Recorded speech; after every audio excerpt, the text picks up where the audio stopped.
Muy bien.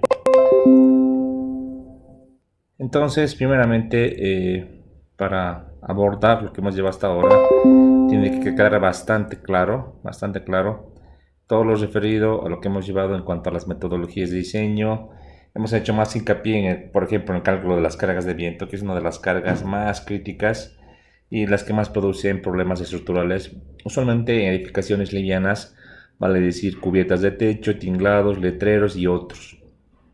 Entonces es importante calcular con una buena precisión lo que serían nuestras cargas para cualquier tipo de proyecto, ¿no? Entonces vamos a hacer un pequeño resumen para luego entrar ya a lo que más me interesa en materia y ya para ver lo que sería los primeros capítulos de diseño, ¿ya? Entonces vamos a hablar, por ejemplo, de que en nuestra materia cualquier tipo de proyecto, déjenme copiar acá con color negrito, cualquier tipo de proyecto, ya sea en acero, ya sea en madera, hemos dicho de manera general, para poder hacer una buena configuración, concepción de las acciones, cualquier tipo de edificación, permítame aquí escribir cualquier tipo de esquema de una estructura. Por ejemplo, hemos dicho una estructura como la que hemos hecho al final. Teníamos una pequeña cubierta, teníamos la edificación, ¿sí? Aquí pongamos el nivel del terreno, solamente para poder esquematizar. Todo lo que es estructura y todo lo que es no estructura, vale decir aberturas, puertas, ventanas, todo aquello, deberá también dimensionarse en función de ciertos criterios. Hemos dicho primeramente, que el primer criterio para tener en cuenta un análisis estructural,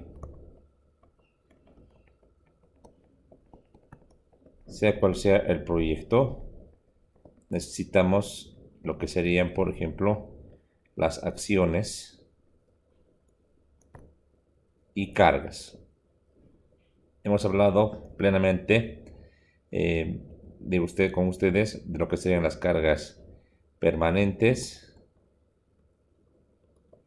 También le hemos llamado cargas muertas, las cargas de uso, también se llaman cargas vivas, también se llaman cargas variables, le hemos llamado cargas vivas o vivas de techo, y las cargas del medio ambiente. Las cargas del medio ambiente, hemos dicho, usualmente también se les llama accidentales. Y hemos hablado del viento, hemos hablado de la nieve o granizo, G es para granizo por favor, y de la acción sísmica.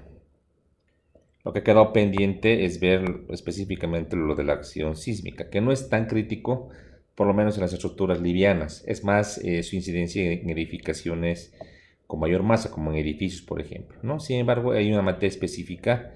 Trataremos de ver en un proyecto que veamos al final de la materia, la aplicación práctica de esta acción sísmica. Para eso también hay una norma, ¿ya? Para esto, pues, de puntualizamos ahora, hemos visto algunos reglamentos o códigos que, por ejemplo, decíamos todo lo que son las acciones.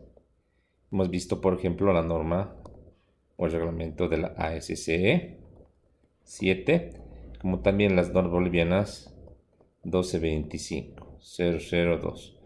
En cuanto a las medioambientales, también hemos visto, por lo menos en el caso del viento, también la ASCE 7 y también la NB 1225, pero esta vez la 003, ¿no? Me anticipo, en el caso del sismo, perdón, de la nieve y del granizo, sobre todo el granizo, no existe una normativa nacional y en el caso del sismo tenemos una guía, que voy a poner con color rojito, una guía de diseño sísmico en versión 2020, es la que está ahora vigente, ¿no? La que es la que deberíamos aplicar a cualquier tipo de proyecto para cuantificar la acción sísmica, sus efectos, como también algunas recomendaciones prácticas al respecto, ¿sí? El análisis estructural está muy vinculado con el diseño. Ya para lo que es el diseño, vale decir el dimensionamiento de los elementos y definir los tamaños y los planos, en definitiva. Ya para lo que es el diseño, Básicamente lo que queremos, hemos dicho, es tener estabilidad, tener resistencia suficiente, tener suficiente rigidez. Esta rigidez está asociada seguramente al confort que puede haber en la edificación, como también al estado de servicio. Voy a dividir esto en dos partes. Uno va a ser las deformaciones o deflexiones y la otra el tema de las vibraciones, que no en todas las estructuras se calcula o se verifica. ¿Ya? Solamente queremos esto. Y además también, obviamente, que sea funcional, que sirva para el fin para el que ha sido propuesta la estructura, sea funcional, ¿no? Eso todo ya hemos hablado bastante. En el diseño vamos a obtener usualmente dos parámetros fundamentales. Hablemos de lo que sería la memoria de cálculo, de lo que serían los planos de construcción. Y al hacer los proyectos vamos a darnos cuenta que usualmente en cuanto a los planos usualmente y a la memoria, hablamos planos y memoria de diseño, de un diseño estructural. Pero ya para la hora de construir la edificación, si fuese de acero por ejemplo, se tiene que hacer un detalle más específico, un poquito más fino, ya con planos de taller por ejemplo, y de montaje, que es una tarea ya más específica de la gente que va a construir esta estructura, ¿no?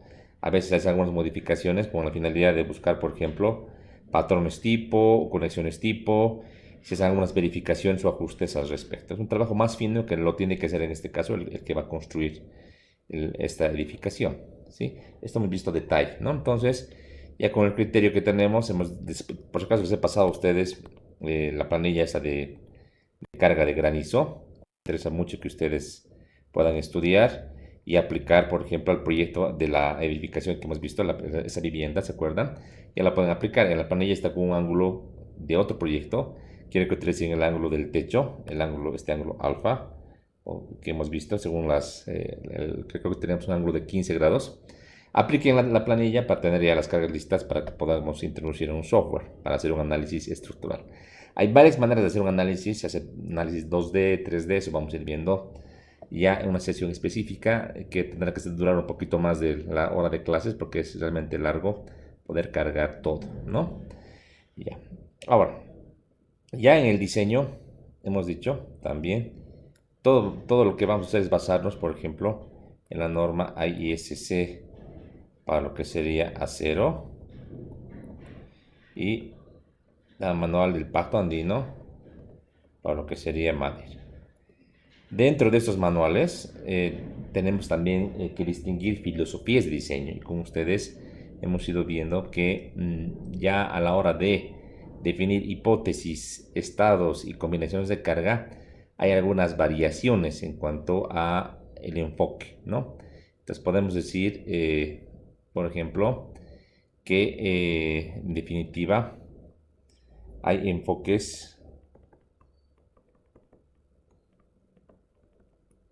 de diseño, también conocidos como las famosas filosofías de diseño.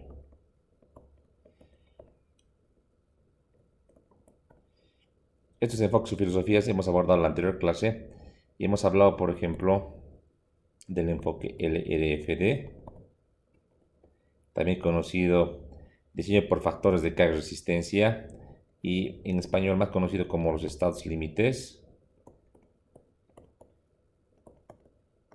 Y el otro enfoque es el ASD que no hemos revisado todavía, que solo de manera conceptual hemos dicho, diseño por esfuerzos admisibles o permisibles. El método más clásico es este y el método más moderno está aquí a la izquierda. De ambos métodos hemos visto que hay diferencias. Hemos dicho, por ejemplo, que a la hora de hacer las famosas combinaciones de cargas, aquí lo que se verifica que es que un gamma sub i, q sub i, sea menor o igual a la capacidad de diseño de nuestro elemento miembro conexión.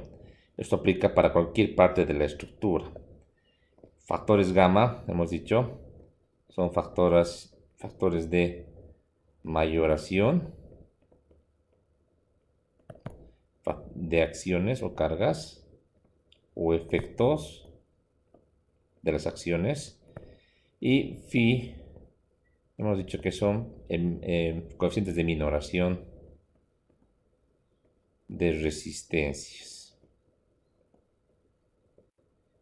El método LFD hemos dicho que es un método, si se acuerdan, probabilístico, hemos dicho, ¿verdad? Probabilístico. Entonces vamos aquí a remarcar esto. Es un método probabilístico. Algunos libros refieren a un método semi-probabilístico, pero usualmente se puede aceptar que es un método probabilístico, que hace un estudio y calibra ambos coeficientes, los calibra con un criterio, hemos dicho, de confiabilidad estructural. De esto ahorita vamos a hablar un poquito más, para tener más claro.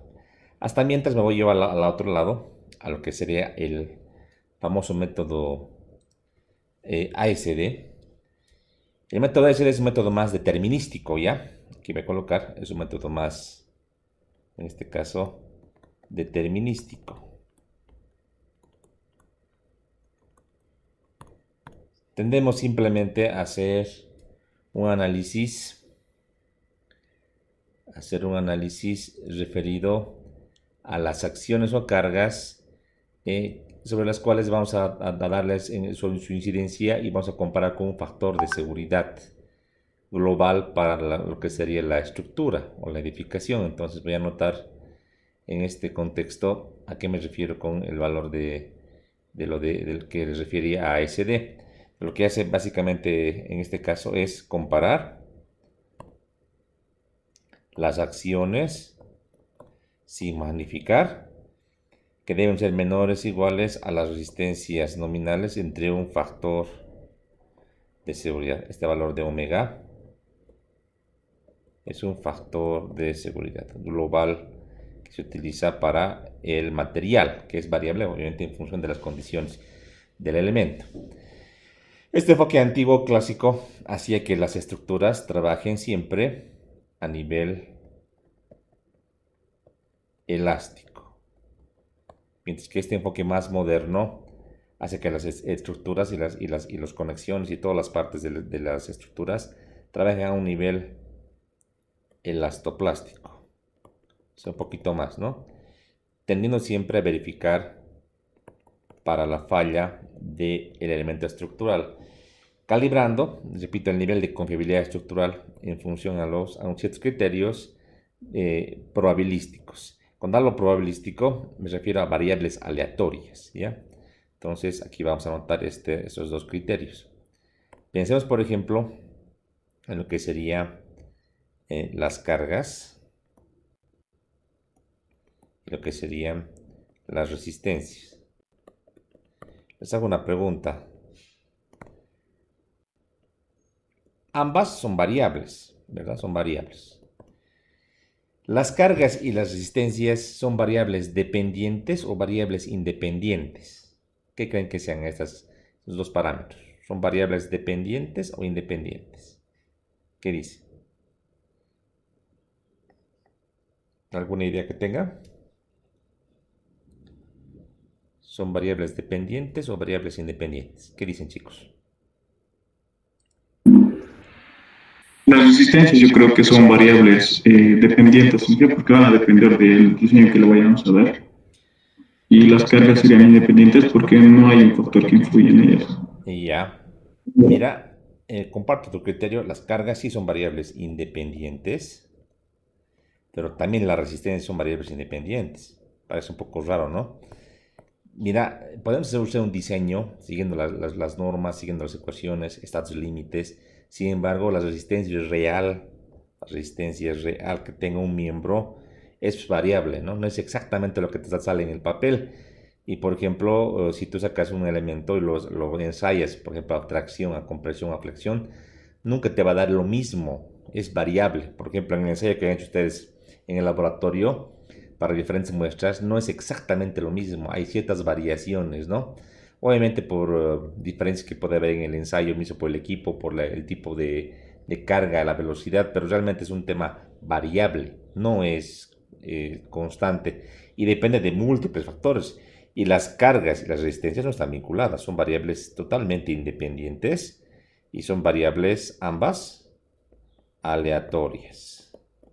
Son variables aleatorias. Pues hemos dicho, aquí aplica este principio llamado principio, en este caso de la frecuencia.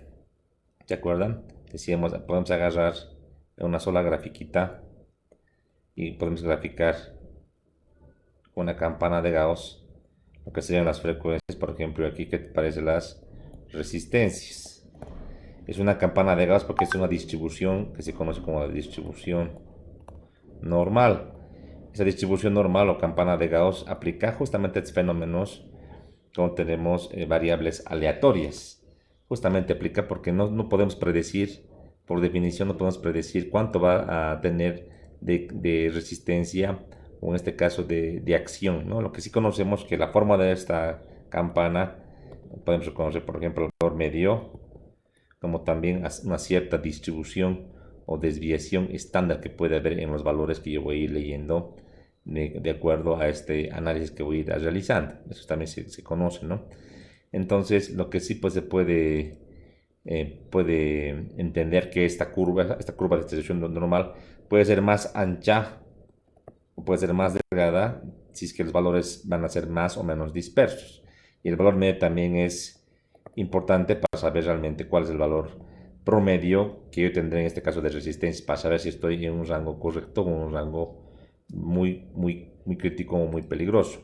Es un tema netamente estadístico, como se entiende. Ambas, repito, variables aleatorias, ambas variables aleatorias. Entonces, la pregunta ahora es, ¿y cómo hacen para calibrar phi y gamma? Entonces, hay que imaginarse a los investigadores, y así lo dice la norma, para poder definir y con cierta precisión, si quieres, o cierto criterio, lo que se hace en LFD es una calibración. Entonces, para calibrar esto, entonces lo que hacen los investigadores es una medición real, pues, ¿no? Entonces, una medición real de los factores de carga y de resistencia. Por ejemplo, voy a hacer un croquis ya. Digamos que ensayamos, ¿qué les parece? Una edificación como la que teníamos, una edificación como la que teníamos de, digamos, dos niveles, como la que estoy aquí haciendo, que son tipo, digamos, en su geometría. Nunca va a ser una edificación una igual que otra, pero vamos haciendo este recorrido, esta revisión en estructuras similares que pueden ser comparables, todo con el afán de ir comparando algunas condiciones. Entonces aquí voy a hacer un esquemita, tratar de hacerlo un poco más chiquito, por favor, un poquito van a aguantar esta parte, tampoco lento mi herramienta. A ver ahora, ni modo. Ya, entonces, a ver, ahora sí.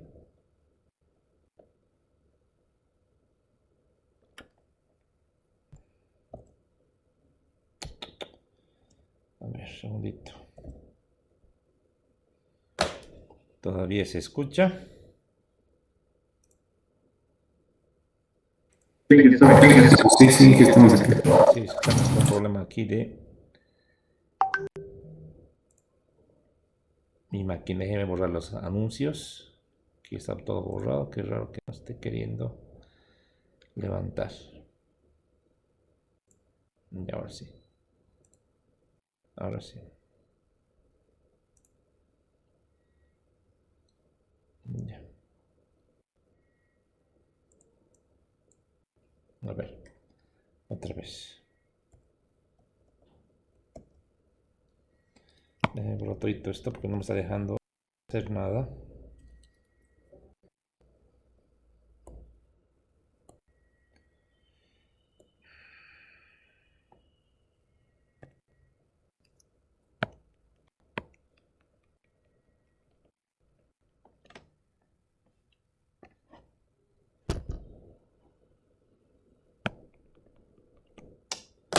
Qué pena, che, me está tardando mucho esto en reaccionar. Otra vez lo voy a tener que abrir. Problemas técnicos, a veces pasa, ¿no? Cuando se instalan programas pasa esto. A ver, ahora sí.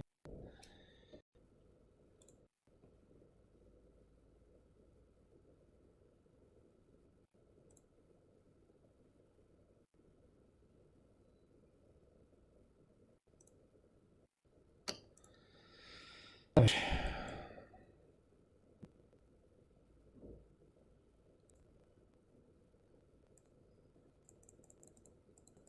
Ahora.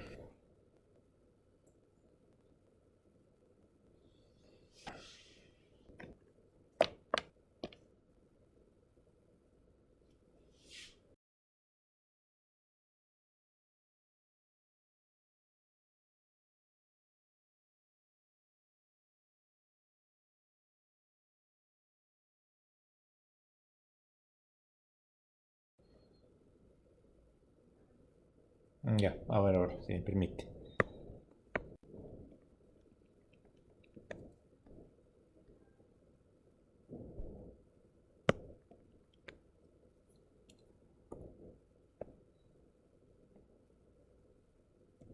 Ya, ahora sí.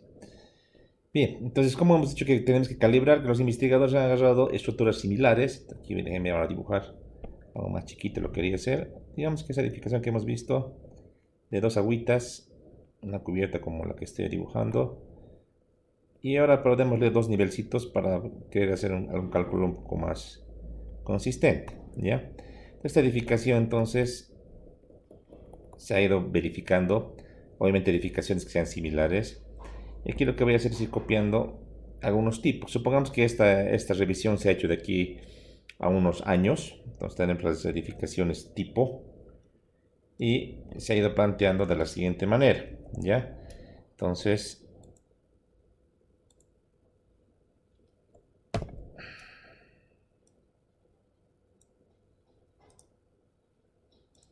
ahora sí.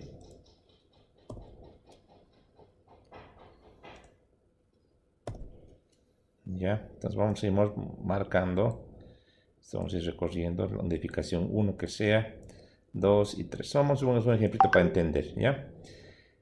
Se va a poner un colorcito distinto para poder diferenciar, que sea el color verde, que sea con color lila, ya. Entonces voy a colocar los nombrecitos, la edificación número 1, la número 2 y la número 3, ¿ya? Se han hecho mediciones entonces, ya construir las edificaciones, obviamente está establecido que se ha hecho bajo la misma norma, o bajo el mismo código. Entonces lo que se hace es verificar. Verificamos entonces lo que serían las resistencias y lo que serían las, en este caso, acciones o las cargas actuantes en el edificio. Lo mismo acá, resistencias, acciones, ¿ya? Y los investigadores se han dado cuenta, al hacer esta revisión, que si bien ambas variables son aleatorias, hay una diferencia fundamental en la variabilidad, en el nivel de variabilidad de ambas variables. Se han dado cuenta, por ejemplo, que si para esta estructura, digamos que para un elemento, voy a marcar que para esta, supongamos, la misma viga perimetral, digamos, esta viga de acá, con esta viga de acá, con esta viga de acá, supongamos que ha encontrado una resistencia alrededor de unos, ¿qué les parece? Ya 100 kilolibras por pie, esta unidades inglesas. Aquí en esta viga similar ha encontrado una resistencia de unos 103 kilolibras por pie y aquí una resistencia de 99 kilolibras por pie. Bajo las mismas condiciones de geometría, bajo las mismas condiciones de perfil, la variación es poquita, es casi insignificante, de 99 a 103. La diferencia no es mucho. Pero lo que se han ido encontrando es que la diferencia en cuanto a las cargas o acciones sí es significativa. Entonces, por ejemplo, una carga, aquí por ejemplo, una demanda total de unos 85 kilolibras por pie para ese edificio, aquí se puede transformar fácilmente a unos 95 kilolibras por pie, o que también bajar significativamente a una relación tal vez de 70 kilolibras por pie. Entonces se han dado cuenta de que la mayor variabilidad se da justamente a nivel de las acciones, de las demandas, de las cargas. Y en cuanto a las resistencias, la demanda o la variación es mínima, es poca. Entonces, como conclusión, se puede sacar lo siguiente. Se dice, la variabilidad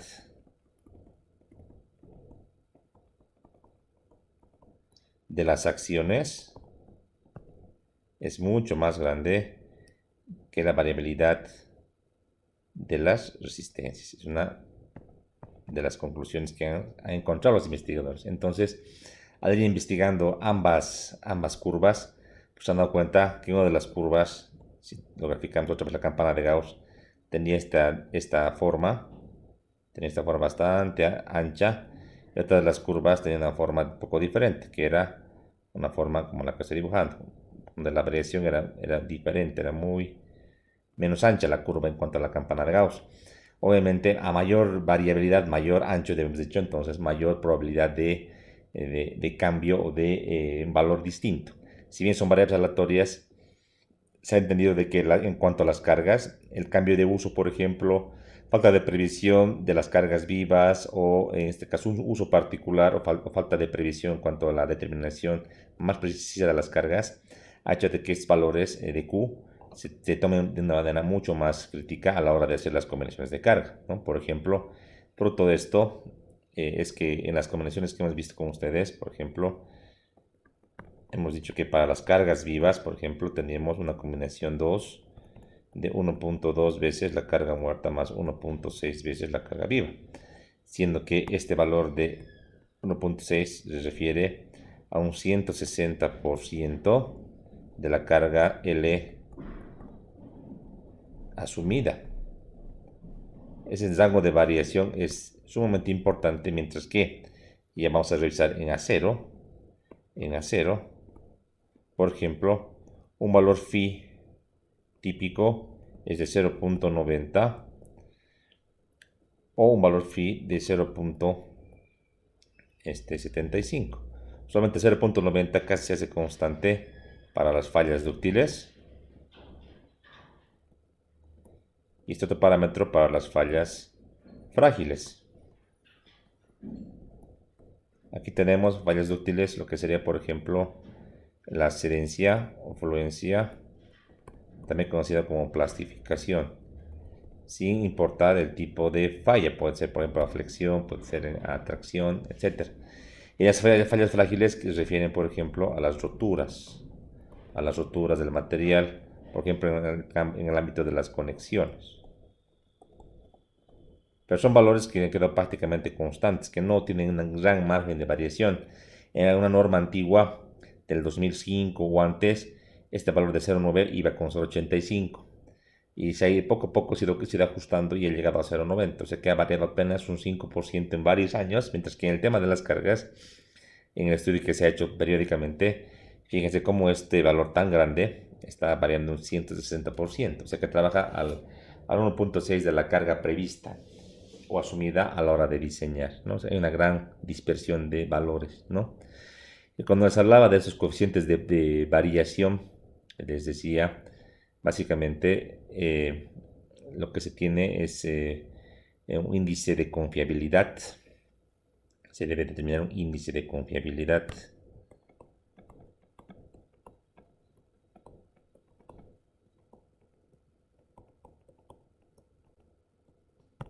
Que hemos visto en la literatura, si nos acordamos bien de las diapositivas que les mostraba en la anterior clase, hemos visto que esas gráficas que les mostraba, lo que se podría hacer es una gráfica compuesta, vale decir, de una sola gráfica teniendo lo que serían las frecuencias y aquí valores de resistencia y carga, teníamos una curva, por ejemplo, la curva esta de resistencias, perdón, de acciones, es esta curva, por ejemplo, y aquí la curva de las resistencias, que va con color verde, la curva de las resistencias. Una curva un poquito más cerrada debido a la poca variabilidad que existe. De ambas curvas describíamos que tenemos aquí el valor medio de las resistencias, aquí lo voy a hacer con la letra, perdón, de las demás con la letra Q, y aquí el valor medio de las resistencias. Siempre la curva con verde debe estar siempre por la derecha o ser mayor a la curva con color lila. Donde se traslapa, hemos dicho, y tenemos aquí este sector achurado, son los lugares que le vamos a llamar los lugares de posible falla. Lugares de posible falla. Y hemos dicho que este lugar no se puede evitar, que siempre existe una posibilidad, una probabilidad de falla en la estructura. Eso es un tema netamente estadístico. No podemos definir que no exista ningún tipo de falla. Lo que sí podemos bajar o reducir es este margen o ese nivel de posible falla que puede haber en una estructura, en un miembro estructural, en una conexión. Se puede hacer eso, ¿no? Y para tener el índice de confiabilidad lo que se hace es montar en una sola grafiquita ambas gráficas a través de un logaritmo, decíamos. Y aquí en el eje horizontal el logaritmo natural de las resistencias entre las demandas y tener una gráfica combinada,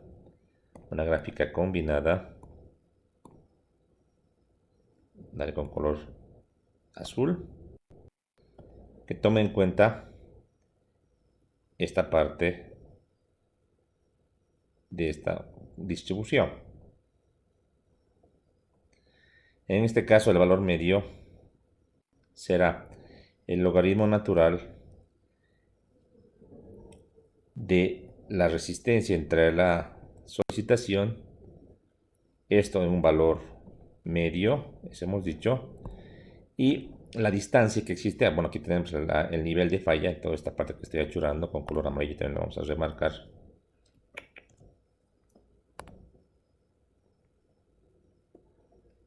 Ahí está, el nivel de falla o fallo. Y tenemos, decíamos, una distancia entre este origen que está en 0 y este valor medio que le vamos a llamar beta multiplicado por sigma multiplicado por el logaritmo natural de la relación R entre demanda. Este coeficiente de confiabilidad debemos de llamar beta, es un coeficiente de confiabilidad que es el que sí podemos dotarle a la estructura. Lo que podemos hacer es eso, manipular y tratar de darle un nivel más alto de confiabilidad en función de ciertos parámetros. Y el valor sigma se refiere a la desviación estándar que tiene nuestro miembro en función a la relación resistencia y demanda. Ese nivel de confiabilidad les cuento que se ha estudiado y tiene pues ciertos parámetros ya definidos, ¿no?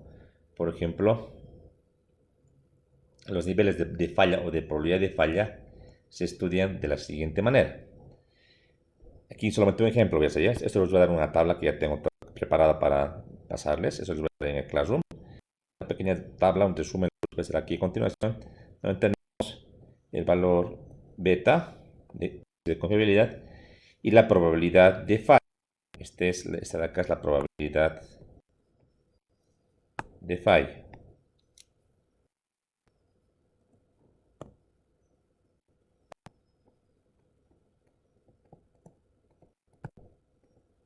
¿Ya? Entonces, por ejemplo, para un beta que vale 1, la probabilidad de falla es 0.359.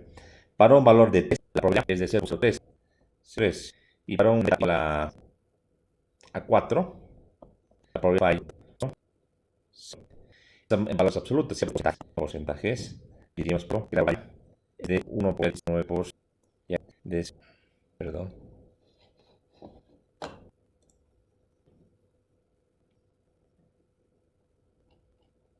Ahora sí, de 0.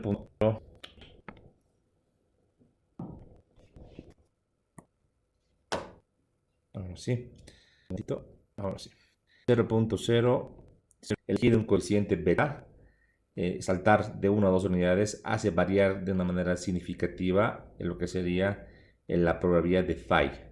Usualmente la probabilidad de falla esperada en función de la confiabilidad podría estar en función, por ejemplo, para los miembros estructurales alrededor de 3. Usualmente para los miembros estructurales tenemos la relación de 3 como probabilidad de falla de 1% aproximadamente, como vimos acá de 1.3%, lo que se espera, ¿no? Está en función, obviamente, del tipo de control de calidad, del tipo de elemento que estemos diseñando. Si la falla es dúctil, si la falla es frágil, ahí va variando el nivel de confiabilidad que se va estudiando en función a términos netamente probabilísticos, ¿sí? Entonces, tengo también otra tablita interesante que ya a nivel de definición de las combinaciones de cargas es interesante que les muestre. Por ejemplo, déjenme anotar. En función de las combinaciones de carga, podemos marcar la siguiente tablita. Buscar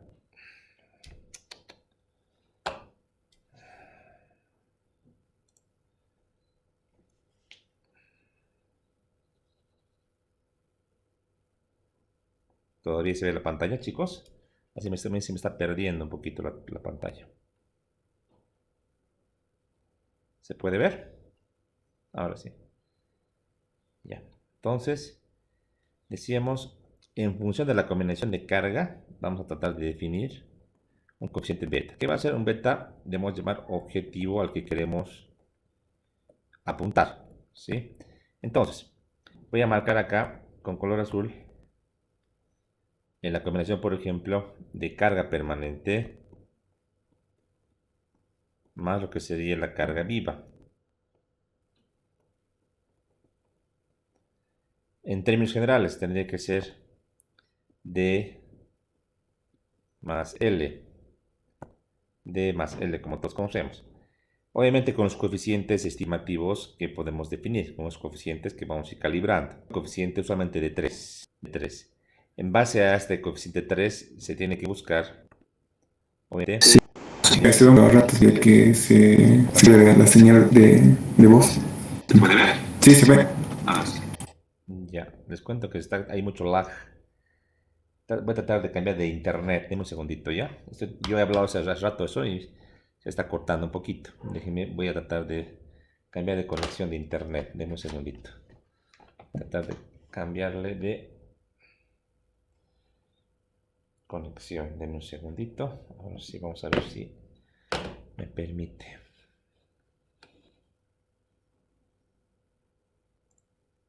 A ver.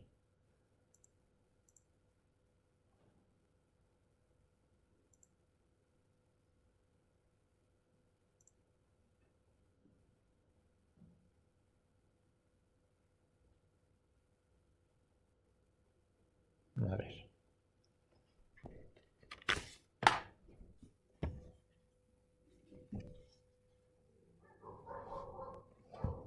Deme un segundito. Vamos a ver si me permite ahora.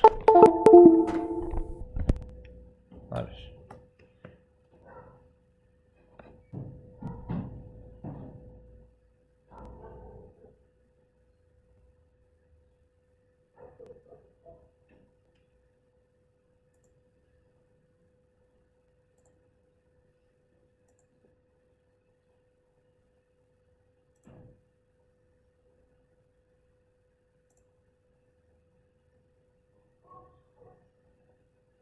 Ya.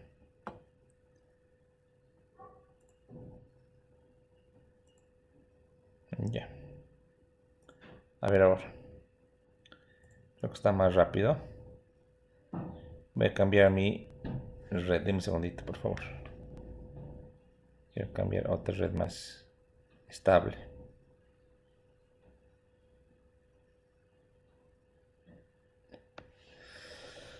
A ver, aquí.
A ver, ¿todavía se puede ver la pantalla? ¿Jóvenes? ¿Se me escucha? Está cortado.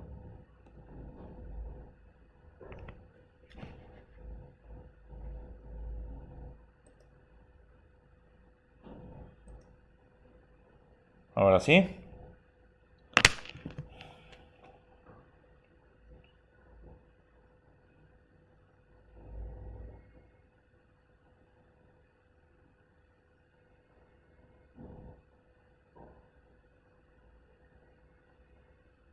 Ya.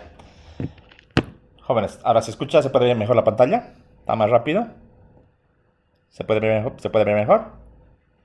¿Me pueden decir, por favor? Se ha desconectado, creo. A ver.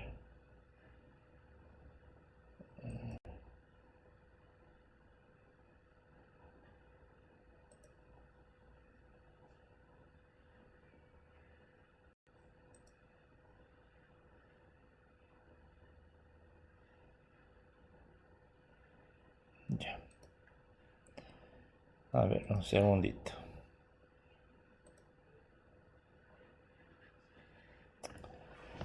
Deja esto trabajar, cheque.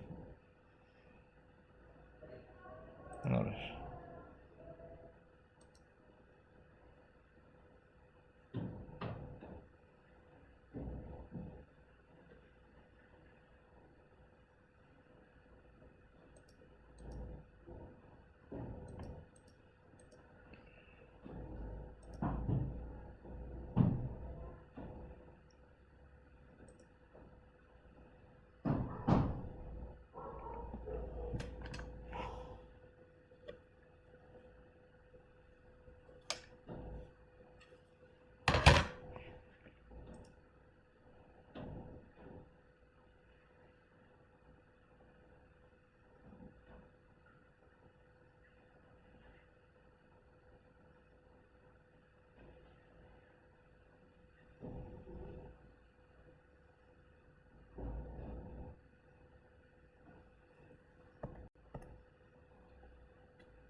Jóvenes, ¿se escucha? ¿Ahora sí? Sí, sí, escuchamos. Ya, estaba con un lag terrible, se me estaba cortando. Estoy con otros datos móviles, ojalá que no se corte ya. Voy a volver a compartir pantalla, deme un segundito. Temas logísticos acá en la universidad es tremendamente complicado. A ver ahora, ¿me pueden confirmar si se puede ver así medio de manera fluida este cuadrito que estoy haciendo? Se está viendo Inge, pero tal vez si puede escribir algo, mover el A ratón. ver, ¿ver esta línea? No, ahora sí. Intenta hacer que te esté viendo más de No, aquí manera directamente fluida. aparecen las líneas. Sí, no es fluido, es así. Ya, bacán. Qué bacán. Es que se está actualizando denme un segundo, creo que es porque se está actualizando. Está vinculando. Se está sincronizando. Por eso debe ser. Denme un segundo. Creo que se lo voy a poder parar. Y que después se nos conecte. Denme un segundito. A ver. El tema de la sincronización nos está perjudicando. Se está comiendo la señal. Esto es. A ver. Creo que ya.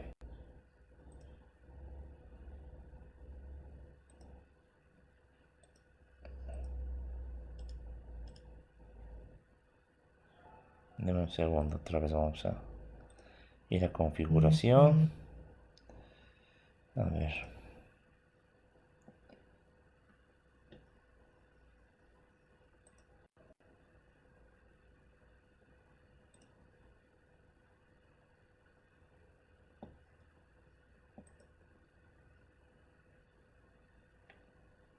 A ver ahora si es que nos deja.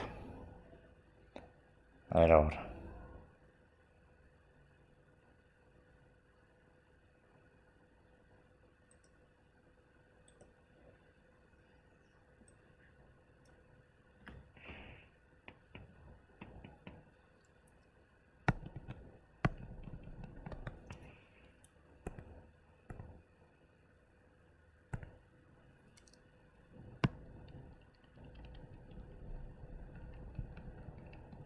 Ya. Ahora se ve mejor. Voy a hacer unas líneas para que me puedan ver. Estoy llevando unas líneas. A ver, ahora sí. Una línea recta, otra línea recta. ¿Se puede ver? Sí, que ya se puede. Sí, Ya, genial. ya está Se mejor, va a ¿no? entender. Sí, es que era por la sincronización automática. Eso me está perjudicando. Ya, entonces, volvemos a recapitular esa parte, última parte que estamos explicando. Decíamos, es coeficiente beta, el coeficiente de confiabilidad estructural, se lo puede configurar, ¿no? A nivel estadístico, hemos dicho que en valor de 1 llega a un 15.9% de probabilidad de falla, o sea, un valor no aceptable. Un valor de 3 llega más o menos a un 1.3%, un valor de 4 ya un valor muy chiquito de 0.03%. Mientras beta sea más grande, también obviamente es más antieconómico, ¿no? Para lo que es el diseño. Entonces, para fines prácticos, para miembros estructurales se acostumbra a usar 3. Aquí en este cuadro estoy demostrando. Para carga muerta y carga viva, usualmente D más L que lo conocemos, el valor objetivo es 3 y para el valor de 3 se va calibrando cuánto es alfa, perdón, cuánto es el valor del factor de carga y el factor de minoración de resistencia para llegar a este factor deseable en cuanto al valor que hemos indicado, el valor de 3. ¿Ya? Otro ejemplo. Si tenemos ahora a continuación, por ejemplo, lo que sería la carga. eh, ya. Y para lo que sería conexiones, es para miembros, por si acaso, es para miembros. Para conexiones se busca un valor de 4.5 para conexiones. En las conexiones siempre es más crítico, en este caso, el encontrar factor de carga y resistencia y es más deseable que sea un valor más grande. ¿Por qué motivo? Porque las uniones eh, son puntos muy críticos en la estructura donde ya el comportamiento y la teoría clásica estructural no funciona tanto. Hay una serie de particularidades, hay una serie de deficiencias que pueden realizarse al hacer unas soldaduras, por ejemplo, control de calidad, falta de fusión de la conexión, etcétera. Y como también en cuanto a los empernados, ante la pérdida o reducción de lo que sería el área neta de los elementos y que conlleva a que por esa importancia y por lo que se ha visto de manera experimental, de que las estructuras por lo general fallan a lo que sería de manera estructural ante un sismo son las conexiones. Entonces, por ese motivo se maneja un valor de 4.5, un valor más crítico, ¿no? Otro ejemplo, para lo que serían cargas permanentes también, cargas muertas, más lo que sería la carga viva, pero esta vez más el viento.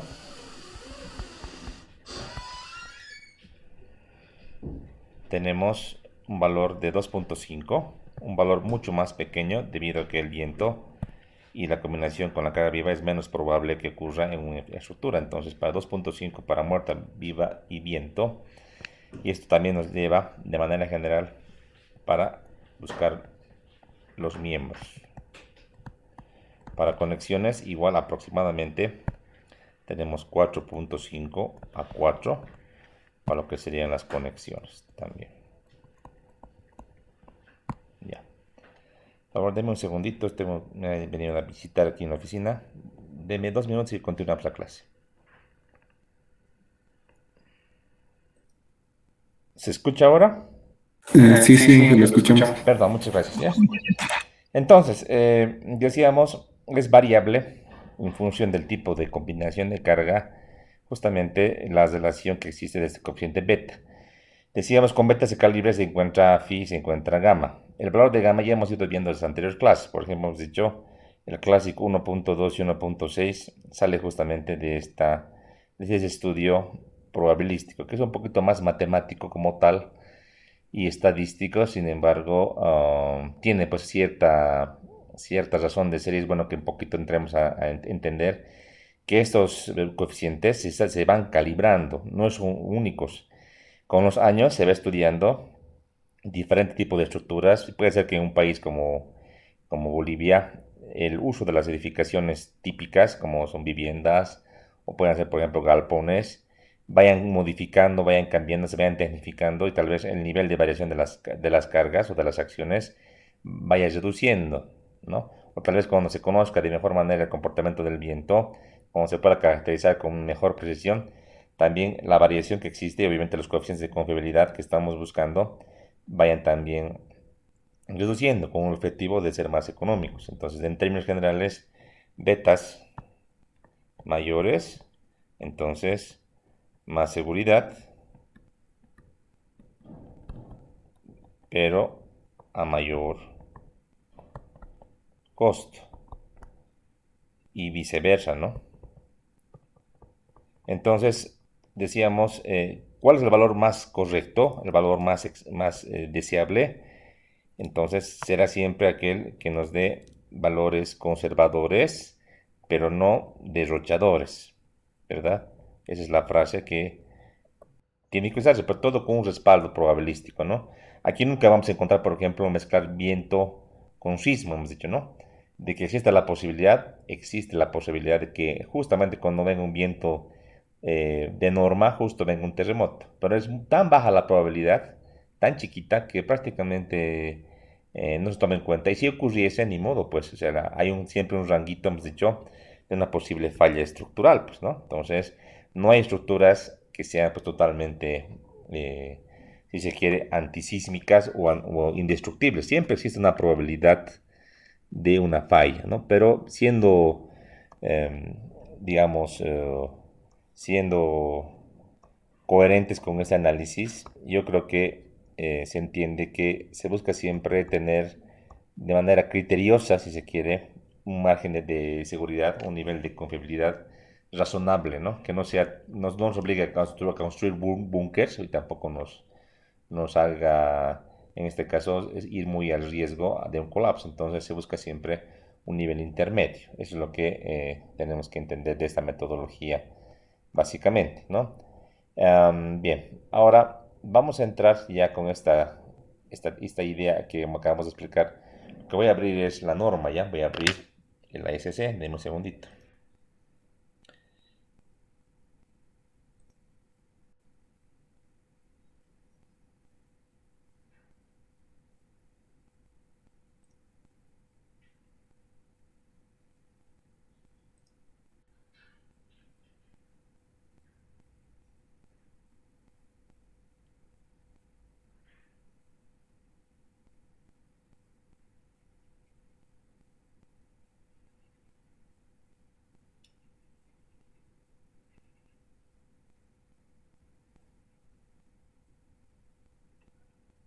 Ya. Y vamos a tratar de buscar para las combinaciones ASD que también están en el ASC y quiero que ustedes vean y se convenzan pues de todo esto, ¿no? Primeramente, dentro de la especificación también les voy a mostrar que existe.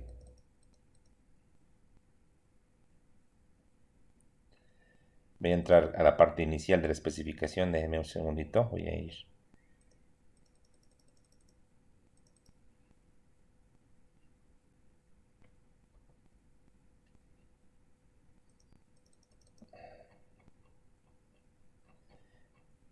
Igual en la parte 2 de la especificación de acero, por ejemplo, existen las combinaciones de carga. Si bien está dado en la SCE, también está disponible en este capítulo. Vamos a comparar que es prácticamente similar, no varía prácticamente mucho. Por tal motivo podemos dar más valía a lo que sería el ASC. Sin embargo, vamos nomás a mostrar. No sé por qué no está queriendo correr esto. Segundito.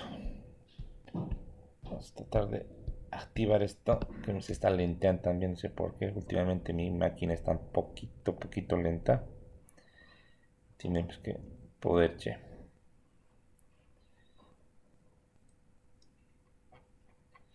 Bueno, un segundito. Tenemos de acelerar esto. Ahora sí. Ya.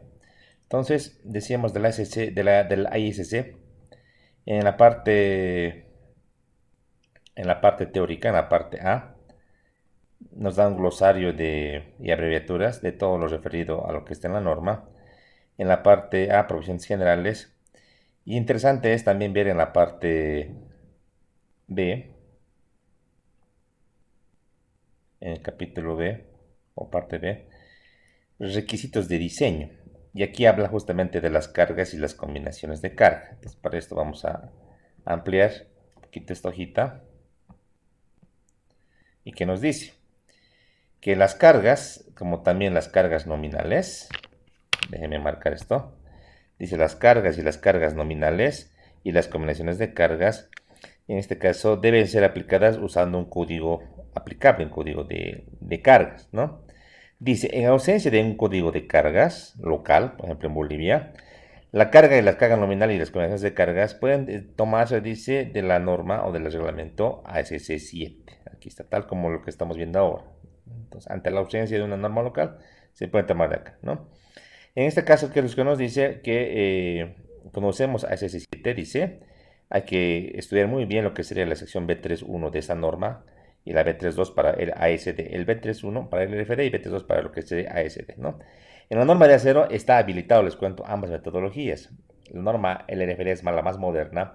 En hormigón, en otro tipo de materiales, la ASD ha quedado un poco atrás. Sin embargo, en acero sigue vigente porque se ha calibrado de cierta manera, y tengo una gráfica que les voy a mostrar más adelante, una curvita que vincula lo que es ASD y el LFD para obtener ciertamente valores de factores de seguridad omega en ASD que nos den márgenes de seguridad si quiere, equivalentes a lo que sería tener un diseño con el LFD, con ciertas variaciones evidentemente, ¿no?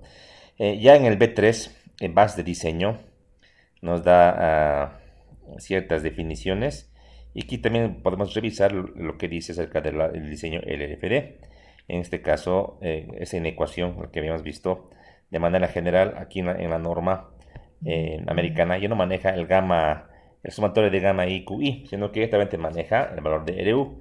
Esto no nos tenemos que olvidar que viene, y por favor no se van a olvidar ustedes nunca, que esto viene efectivamente de la sumatoria de gamma I, QI, donde gamma I son los factores de carga y QI serían las acciones o su efecto. ¿Ya? Me refiere efecto a esfuerzo. Ya acá habla de RU, que en términos concretos se llama resistencia requerida, que es lo que tenemos que llegar. Si hablamos a nivel de, por ejemplo, decir una viga, esto puede venir para carga muerta y para carga viva de la siguiente combinación, de 1.4 veces la carga muerta o 1.2 veces la carga muerta más 1.6 veces la carga viva. De ambos el que sea mayor, de ambos el que sea mayor, el valor máximo, que va a ser el más crítico, ¿no? Rn, resistencia nominal, factor phi, factor de resistencia, y phi Rn, la resistencia de diseño, o también es conocida como la capacidad. Son términos que tenemos que manejar y tenerlos muy en claro para evitar confusiones a la hora de hacer un diseño, a la hora de entregar un reporte o a la hora de usar un software. Porque los softwares usan la misma nomenclatura que está acá explicada en la ASCE, ¿ya? En cuanto a los valores de Rn o las capacidades nominales, se encuentran, dice, en función, dice, a los estados límites. Estos estados límites están dados en el capítulo D al capítulo K. Capítulo D es tracción, capítulo E es compresión, capítulo F es flexión, capítulo G es cortante, capítulo H es flexo-compresión, flexo-tracción, y así para cada estado nos va explicando, para cada tipo de elemento, para cada tipo de estado de esfuerzo, o para cada tipo de conexión, hay un capítulo específico en la norma donde nos dan ecuaciones y recomendaciones para poder calcular las famosas resistencias de diseño, RN, que se tiene que calcular en función a lo que dice esta norma específica. Eso sería en el FD. Ahora un poco recapitulando, en ASD, como les dije, la inecuación cambia y tenemos un factor de seguridad. Este valor omega es un factor de seguridad, ¿no? Este factor de seguridad igual la norma lo ha ido calibrando ciertamente en función del material. Y este factor de seguridad igual está definido en función, dice, de los estados límites aplicables en el capítulo del capítulo K. Van a ver que de manera paralela en la norma va explicando uno u otro caso. Poco me voy a adelantar para poder ver ya esa parte. Entonces, por ejemplo, voy al capítulo D, que es el capítulo que vamos a comenzar ya desde la clase siguiente. Ahora un poquito vamos a entrar a ver algo superficial, pero vamos a ver desde la siguiente clase el capítulo referido a la tracción. ¿Ya? Entonces, denme un segundito, voy a llegar ahí a tracción, capítulo D. Capítulo D, denme un segundito. Aquí.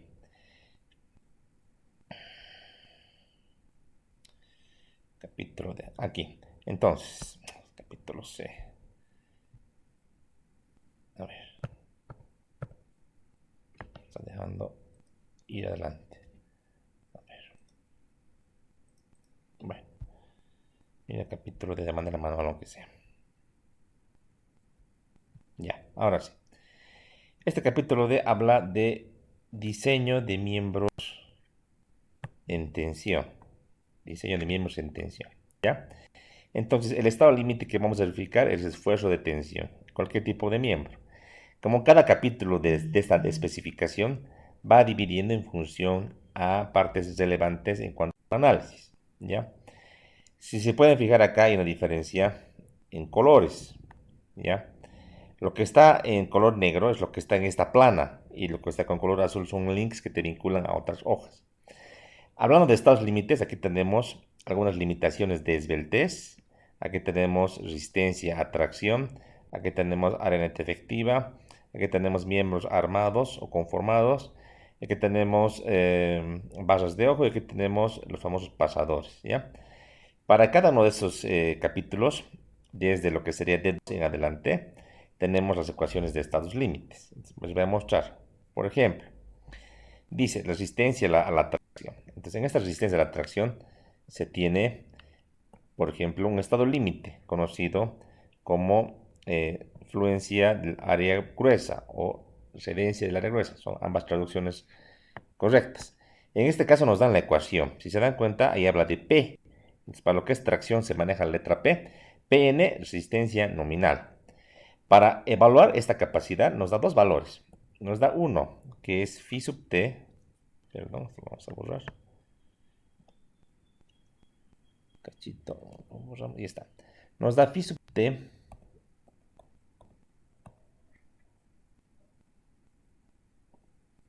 aquí. Ahora, phi sub t que sería la resistencia o el factor de minoración en tensión para el LFD y nos da un factor omega t que es 1.67. Entiéndase que ambos valores no son lo mismo. Uno va a ir a mayorar si yo quiero encontrar, por ejemplo, la capacidad de diseño. Phi sub t Pn es la capacidad, sería en este caso 0.90 por el esfuerzo de excedencia por el área bruta. Es la misma ecuación que está acá, solamente que con este factor incorporado. Pero si yo quiero encontrar la capacidad, en este caso, en ASD de mi elemento, yo debería encontrar, en este caso, Fy por el área gruesa, todo esto entre un factor de 1.67. Entonces, ambos enfoques no manejan la misma relación. Un enfoque tiene que ver con el factor de seguridad, otro tiene que ver con un factor de minoración de las resistencias. No es equivalente 0,9 a 1,7, no es para nada equivalente, pero tiene que entenderse que son dos cosas totalmente diferentes. Para este fin tenemos factores de gamma sub i, las cargas de nosotros como de con las ultras equivalente de estar para tener una relación en cuanto a esfuerzo, pero no es exactamente la misma relación. Y eso es muy ¿qué? Trabajamos con un segundito, déjeme cerrar esta vez.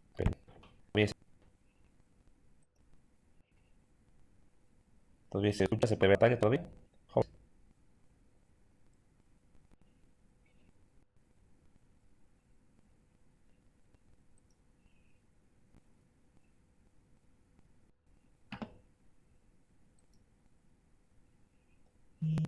Todavía se escucha.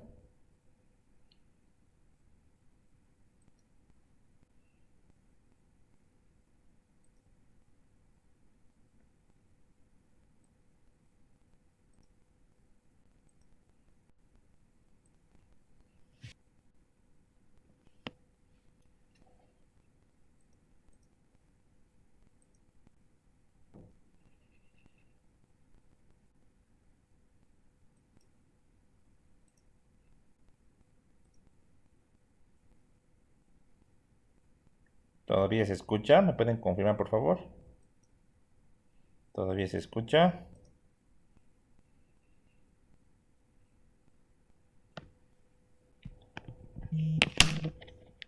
¿Todavía se puede ver la pantalla?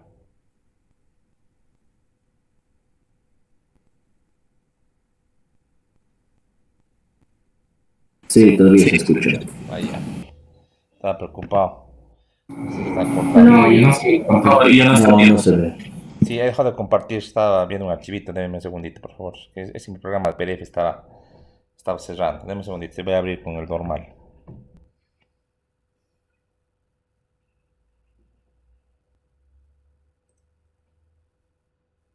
Sí, todavía se escucha.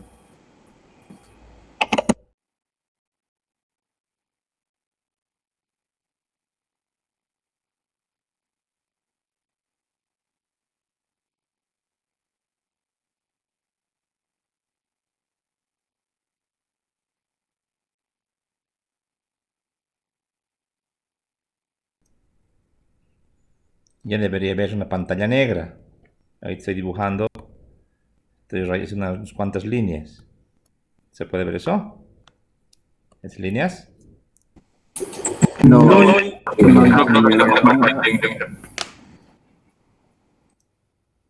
Estoy compartiendo. ahora sí. ahora sí. Ya. ¿Qué me Se está cortando para abrir ese archivo PDF para mostrar la norma. Un poco se me ha cortado. Ya, no importa. Lo que yo voy a hacer ahora es abordar por lo menos la parte inicial de lo que sería tracción. Si se me escucha. ¿Ya? Todo ese bagaje que hemos visto de cargas, combinaciones de cargas, tiene aplicaciones prácticas que se hacen en ejercicios. Eso vamos a ver también con el auxiliar. Ahorita lo que me interesa ya es abordar lo que tenemos que avanzar en cuanto al nivel de diseño propiamente dicho. El estado tensional más sencillo y el primero que vamos a ver es el estado tensional referido al nombre, al título de tracción. Voy a poner un título bastante simple. Tracción simple o tensión también se le llama ya. Tracción, sinónimo también de tensión. En algunos cursos o libros van a ver que tensión es una palabra genérica que quiere decir esfuerzo, pero en este caso lo voy a utilizar a nivel de explicación de esfuerzos, en este caso referidos a la tracción. Como ustedes bien conocen, la tracción simple se refiere a un estado tensional al cual un objeto, un elemento, un miembro, en este caso que vamos a comenzar con el acero, tiende a alargarse. Es justamente el ensayo que ustedes han visto el anterior día en el laboratorio. Entonces tenemos fuerzas que tienen a jalar este elemento, este miembro, y el elemento va a tender a estirarse, va a tender a ganar cierta longitud, pero también va a tender a ciertamente angostar su sección transversal. Entonces tendremos que acá un valor, un incremento delta L que tendrá este elemento.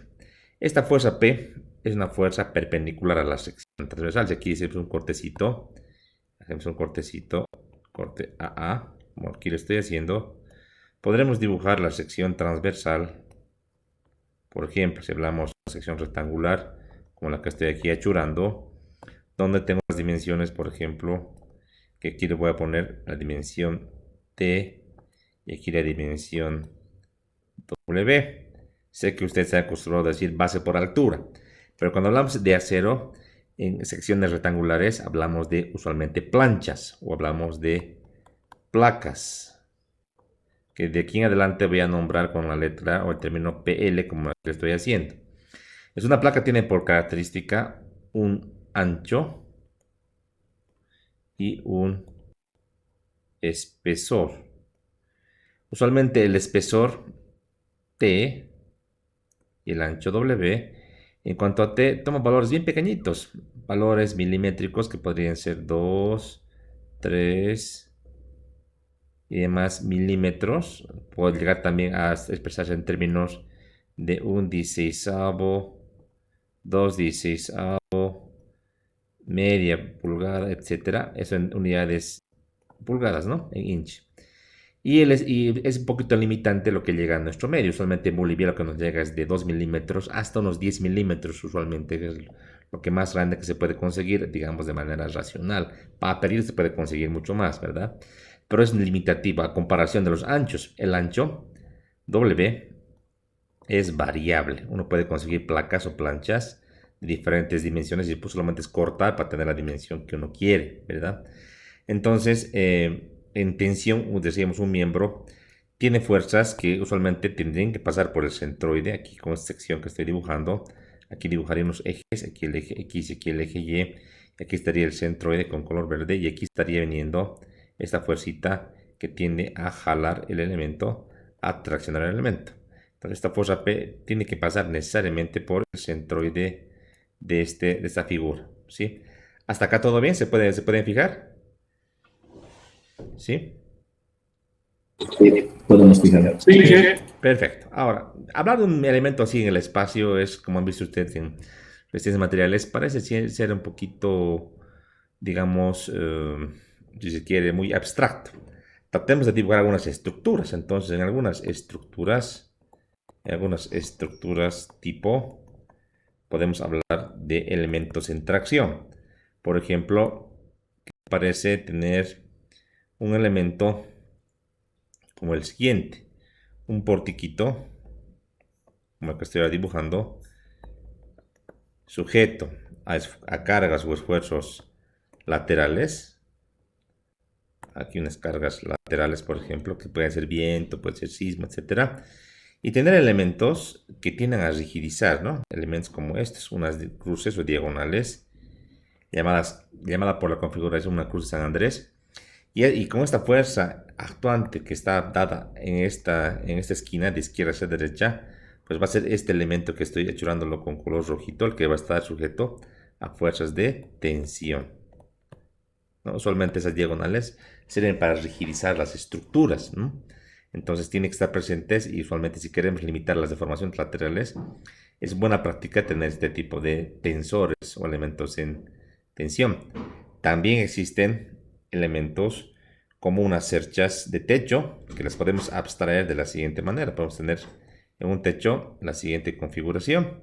Entonces tener una armadura como la que muestro aquí y con una configuración de celosía así tipo como la que estoy haciendo ahorita y donde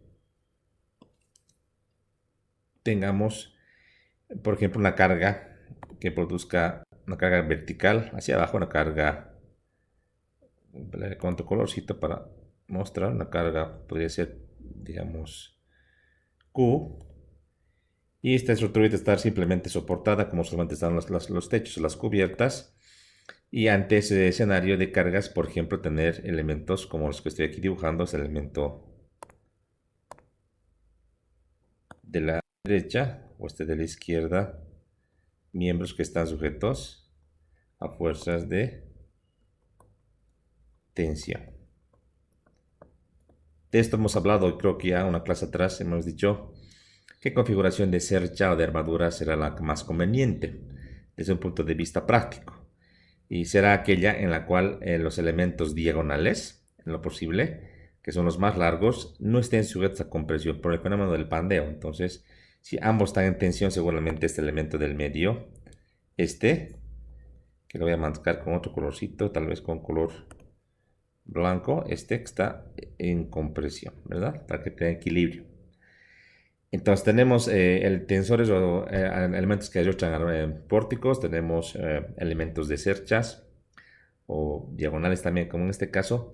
Tal vez un elemento un poco raro, parezca un poco raro.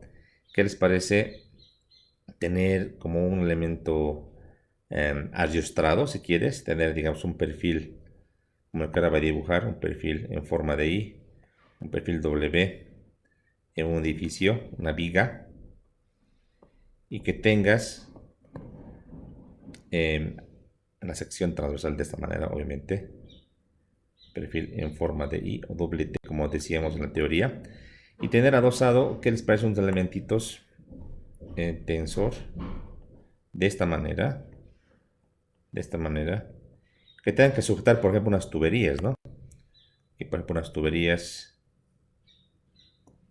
para llevar agua, otro tipo de gases que podrían ser, que van a lo largo de la estructura y que obviamente requerir elementos o miembros que estén en tensión debido al peso de las tuberías, ¿no? Estarían elementos o miembros en tensión, por ejemplo. Otro tipo de elementos, aquí tengo una viga, bajo la viga adosar este tipo de elementos, sus tensores, ¿no? Y así como este hay un montón de elementos, otro que se me ocurre, por ejemplo, ¿qué les parece tener una estructurita como la que voy a dibujar ahora? Tener que hacer, ¿qué les parece? Una columna bastante alta para soportar todo un piso, toda una plataforma que le voy a achurar. Y tener acá unos elementos que van a saltar, van a salir y se van a unir hacia las esquinas de los elementos para darle estabilidad. Aquí tenemos entonces elementos que están en tensión, son tensores, ¿no? Entonces hay en diferentes tipos de estructuras, ya sean en cubiertas, ya sean en pórticos, ya sean en elementos secundarios de unas vigas o tal vez en este tipo de elementos tipo torre, elementos que están en tensión, que tienen que ser diseñados para tal efecto. Recordar que ustedes han visto con el día del ensayo, han visto elementos, han visto un ensayo de elementos en tensión. Entonces recordar que típicamente la curva tensión de formación tiene la siguiente característica. Adelante, por favor. Tiene la siguiente característica. Sí, Marito, perdón, Marito, sí, sí. Sí, se han entrado, o sea, mecánico ha dicho que sabe. Claro. Gracias, Marito. Siempre les parece que de gabinete creen que No, pues. pueden estar hasta las 8 de la noche. No, pues. Entonces esta curva, si se acuerdan ustedes chicos, han ido viendo en el ensayo. Yo aquí se los voy a poner de manera resumida. Teóricamente ustedes han visto en resistencia de materiales seguramente esta curva. Una curva que tiene esta forma, que tiene una forma bien perfecta, ¿no? Una forma totalmente lineal. Así la han estudiado. Una parte recta, una parte de deformación hasta la falla. Esta curva es la curva teórica, que no es para todos los tipos de acero, y realmente en la parte práctica, a notar que la curva que se saca en el ensayo, y de la cual les voy a dar la tareita con los valores que han encontrado el ensayo, obviamente depende del tipo de acero, puede ser esta, ¿no? Puede ser una curva, evidentemente en la parte lineal recta, y un poquito un tramo que se va inclinando la pendiente, llega a ceder, pero aquí hay como en este caso, una deformación un poquito que va en zigzag, en que va subiendo y bajando, pero casi en un nivel constante, un pequeño endurecimiento del material hasta cierto nivel de rotura.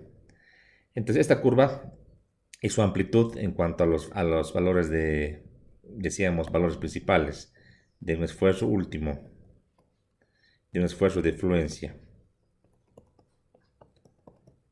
que nos sirven para los cálculos, también están referidos, decíamos, a una deformación unitaria en cedencia o plastificación, un esfuerzo máximo, un esfuerzo de deformación para el esfuerzo máximo. El punto de rotura no nos interesa mucho, aunque también es el valor de deformación nos interesa para saber hasta qué punto el material puede llegar a deformarse antes de romperse. Para fines de cálculo nos sirven esos dos parámetros fundamentales, ¿no? No todos los aceros tienen este comportamiento. Hay aceros también, hemos dicho, que si son un poquito más resistentes, usualmente tienen este comportamiento. No son tan dúctiles, entonces aquí tal vez incluso tenga un tramo lineal y venga de esta manera, ¿no ve? Y no podamos identificar claramente cuál es el punto de fluencia. El punto de esfuerzo máximo sí se lo puede determinar, que estaría por acá. Punto de esfuerzo máximo, ¿no? FU. Y el punto de tendencia, decíamos, de la parte lineal, esta es una paralela y más o menos por acá, a un valor de 0.2%. Se traza y se lee de ahí lo que sería el esfuerzo máximo. Es un método convencional que se plantea para encontrar este esfuerzo de fluencia, ¿no? Eso en tema de aceros, ¿no? Aceros dúctiles, acero no dúctil y un acero dúctil. El nivel de concentración de carbono tiene influencia en la resistencia, como también en la ductilidad del acero. Por lo que preferimos siempre aceros dúctiles. Un ejemplo del acero dúctil es un acero A36, como el que ustedes han ensayado el día que han ido al laboratorio, ¿verdad? Bien, ahora, lo que tenemos que entender de manera así concisa y concreta, que para el tema de sedencia, ¿ya? Para el tema de sedencia, que también le podemos llamar fluencia en algún texto que van a leer, lo que se busca es que el material no llegue, o en este caso llegue a un límite definido por el esfuerzo Fy. Entonces, como yo sé, de acuerdo a la teoría estructural, que la carga que está perpendicular a un área, entonces puedo decir que el esfuerzo es igual a la carga entre el área. De esta ecuación puedo despejar y puedo decir lo siguiente. Como el esfuerzo es igual a carga entre área, entonces despejando, ese esfuerzo lo voy a limitar al esfuerzo de sedencia o fluencia. Voy a igualar a la carga actuante entre el área y de aquí voy a despejar entonces una ecuación que dice la capacidad nominal es igual al esfuerzo de excedencia por el área del elemento. Y se le aumenta un valor sub g que se refiere al área gruesa o el área total de una sección transversal. En el caso de una placa, se refiere a que esta área gruesa no es más que el ancho por el espesor, ¿no? Esto porque una sección rectangular, como veíamos ahí arriba, ¿verdad? Eso es. Ahora, este tipo de falla es dúctil, porque si se dan cuenta, aquí el material todavía tiene un gran margen de poder deformarse.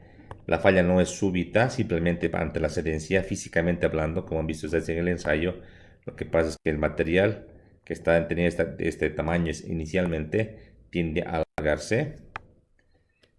alargarse, decíamos, y un poquito angostarse en la parte del medio, de esta manera, un poquito. Entonces, este alargamiento no es peligroso en términos de que no hay una rotura o un colapso, sino que hay una deformación notoria y que también le va a hacer saber a los usuarios de la edificación que algo está pasando con ese elemento en tracción. Al no ser una falla catastrófica, una falla dúctil, es que el nivel de confiabilidad que hablábamos, el coeficiente beta, acepta llegar a un valor de 3. En este caso, para los miembros, entonces, se ha calibrado que el factor de minoración en tensión es 0.90, cercano a 1, apenas le estamos bajando un 10% de la resistencia teórica a lo que sería la capacidad de nuestro elemento. Entonces, por lo tanto, la capacidad o resistencia de diseño phi sub t es igual a 0.90 por el esfuerzo de excedencia por el área gruesa. Esto es la ecuación del estado límite llamado excedencia o fluencia del área gruesa. Entonces, aquí le vamos a llamar así, ¿no? Excedencia del área gruesa. Primer tipo de falla. Y yo lo voy a colocar, o si quieres también le ponen algunos bruta, área bruta de gruesa. Y lo puedo ver de la siguiente manera, voy a llamar así, CAB, para hablar de aquí en adelante, excedencia del área bruta o área gruesa, para no escribir tan largo, sino tenerlo definido de esa manera. Un tipo de falla, ¿no? Tipo de falla en cualquier miembro en tensión. Se da usualmente en el tramo del elemento, no se dan las conexiones. Cuando hay conexiones hay alguna cosa más importante que tenemos que ir viendo.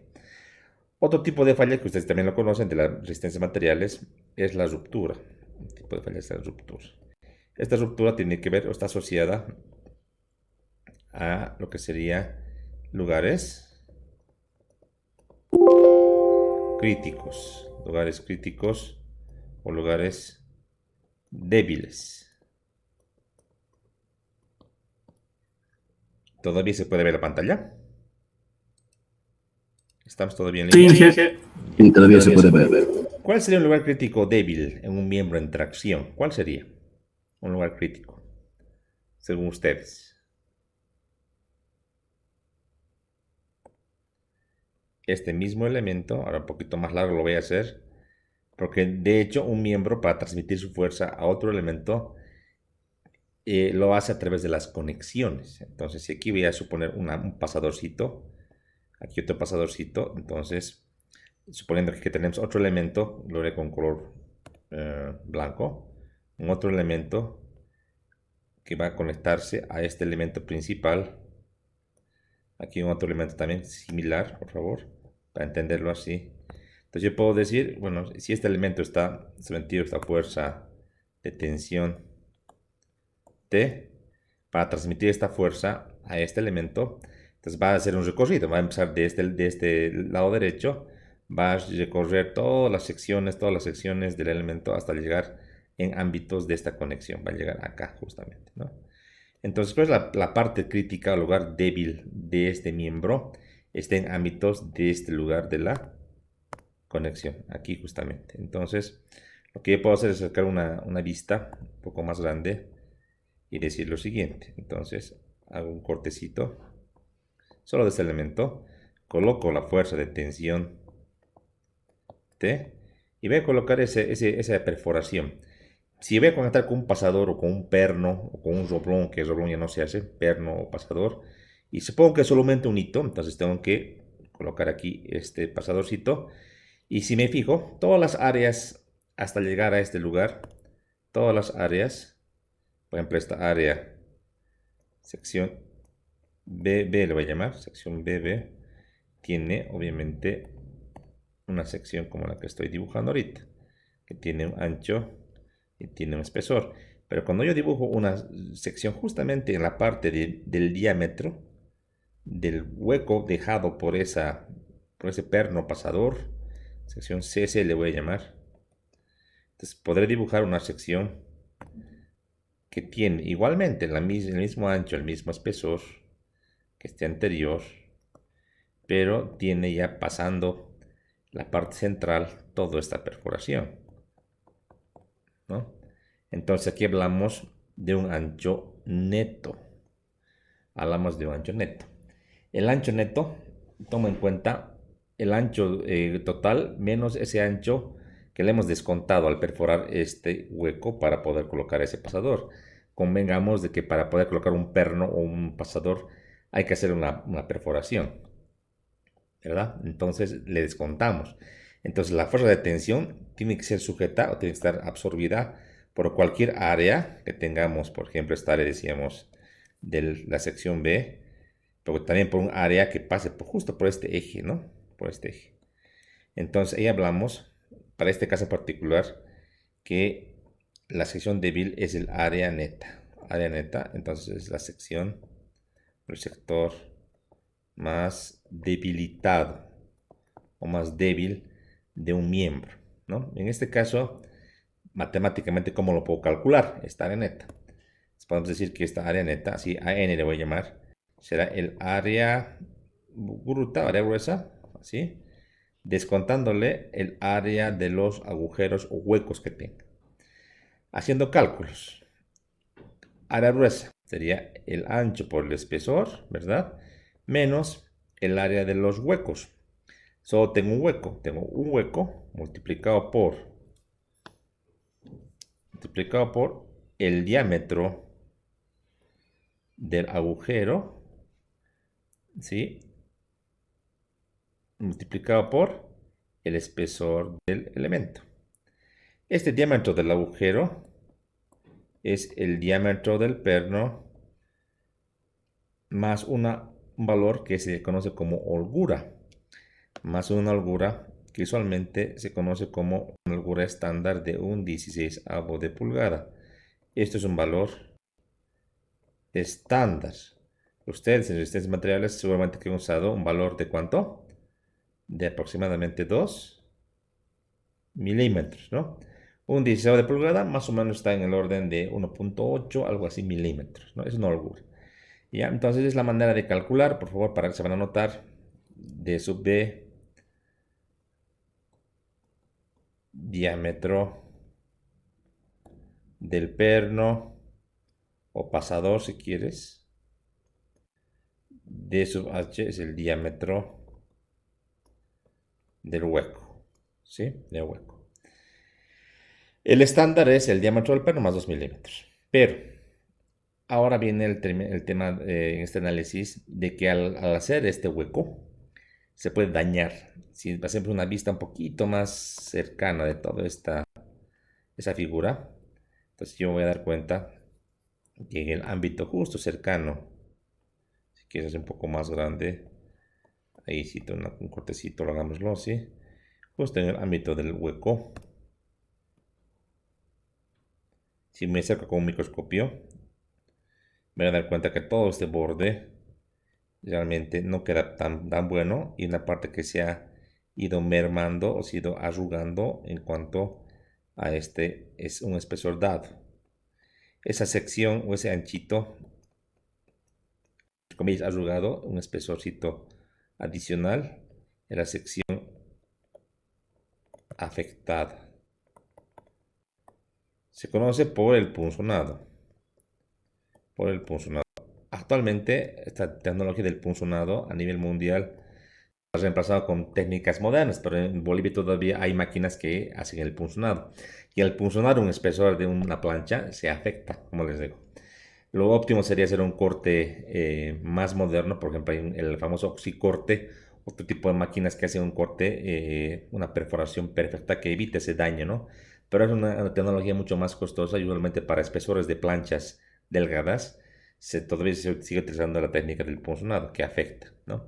Entonces vos como calculista no puedes vos prever cómo van a hacer en la obra o en el proyecto, a no ser que tú especifiques en la memoria de cálculo que sí o sí se haga un corte sin afectar, sin hacer el punzonado correspondiente, sino que se perfore con una tecnología más moderna.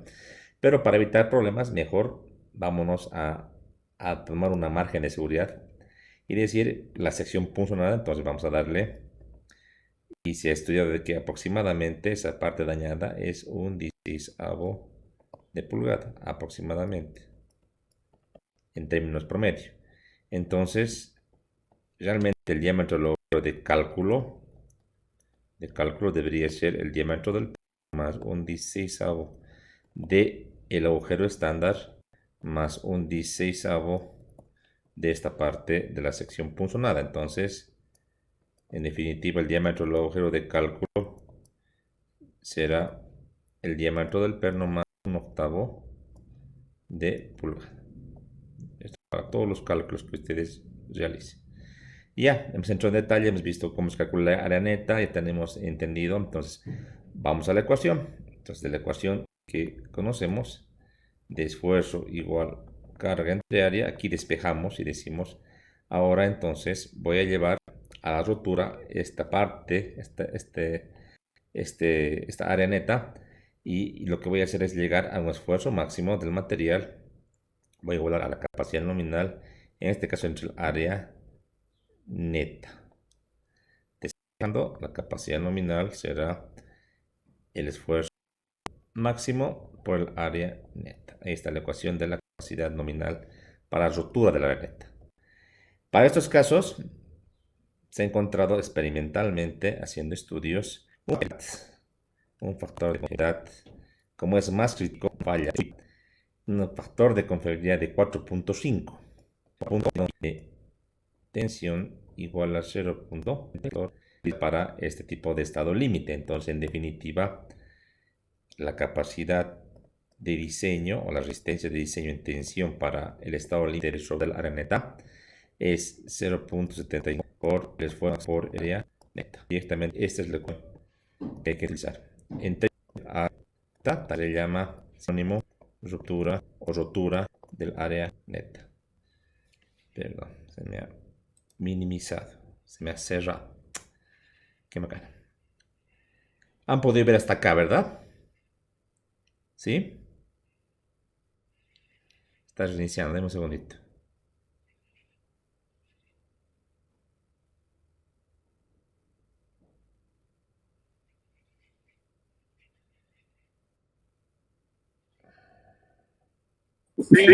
Genio. Ya, deme un segundito, está abriendo otra vez mi hojita. No sé por qué se me ha apagado. Ahora sí. Ya.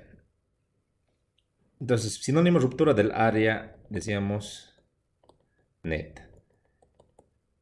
Yo lo que voy a hacer para abreviar, como hice en el caso anterior, que veíamos de la fluencia o cedencia, para no entrar tanto en detalle, CAB era, entonces aquí voy a igual abreviar, le voy a decir ruptura del área net.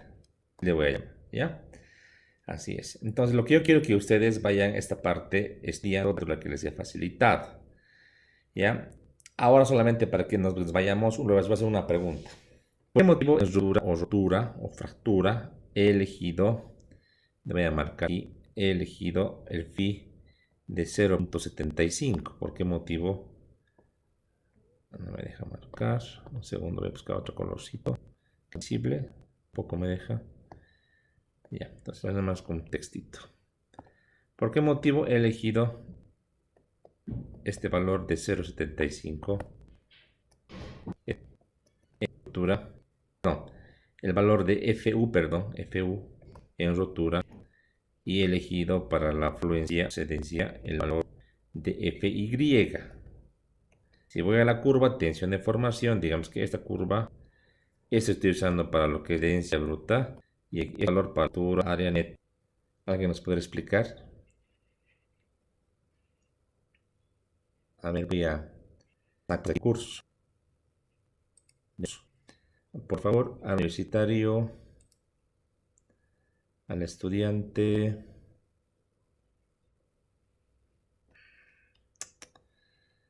Está limpiando en los nombres, che.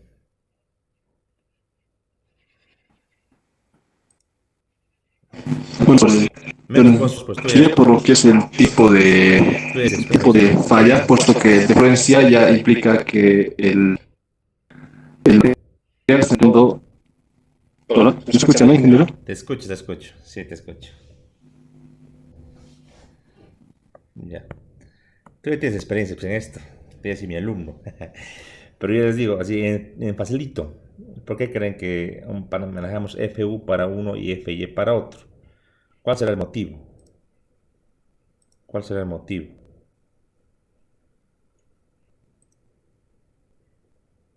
¿Cuál será el motivo? ¿Alguien más que nos quiera ayudar?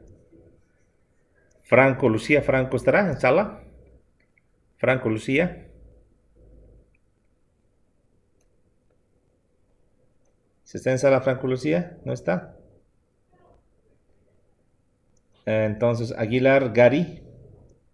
Aguilar, Gary. Buenas tardes. Lucía, ¿por qué motivo estamos usando en este cálculo FU para...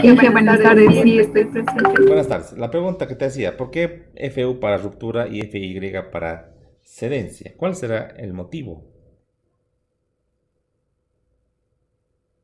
¿Cuál crees que sea?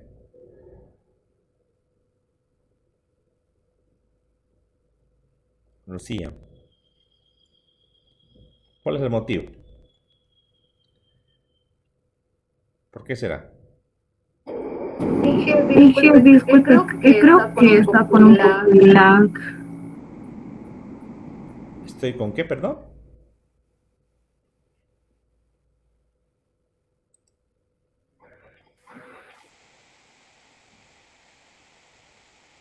Ahora, ¿puedes ver la pantalla? ¿Se puede ver? ¿Se puede ver ahora?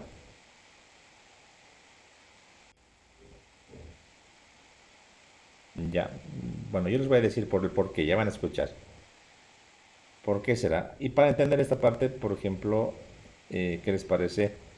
Podemos analizar la primera, es por interesante. ¿Ya? Este miembro, lo voy a... Este miembro, ¿ya? Digamos que unos 5 metros.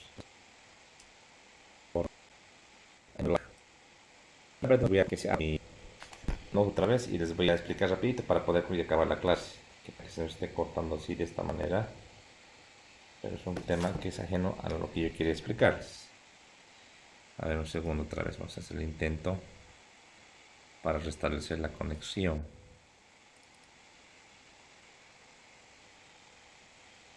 A ver ahora. No nos deja avanzar esto. Ay, Dios mío.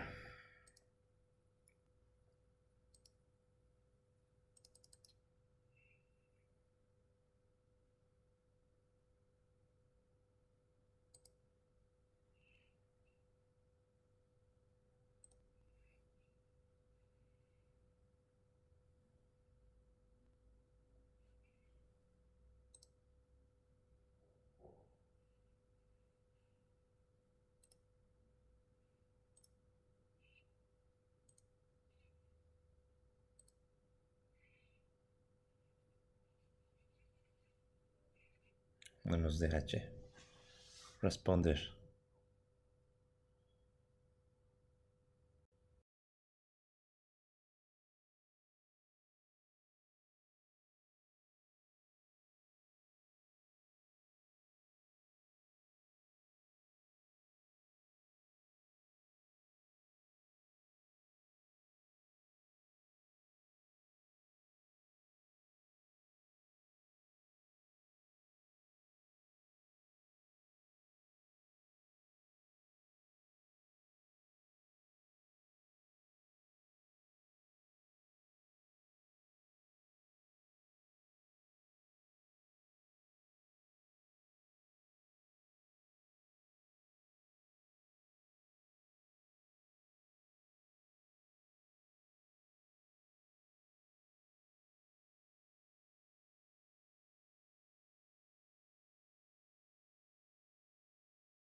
A ver ahora.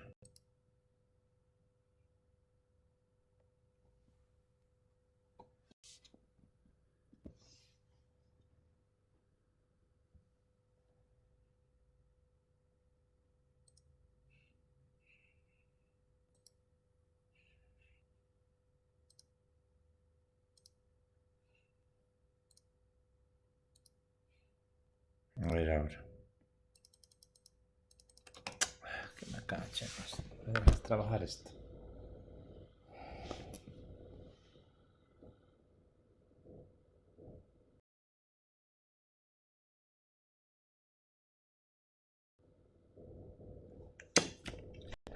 A ver.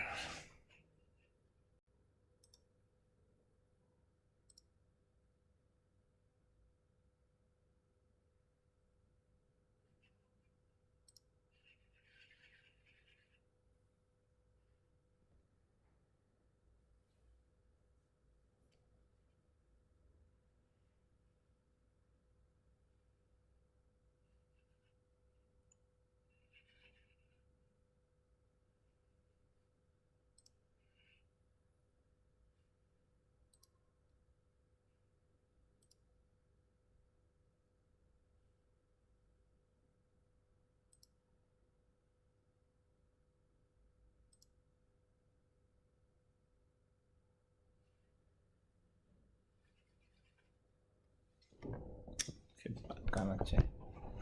No me deja.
Nada, siempre, che. Qué bacano.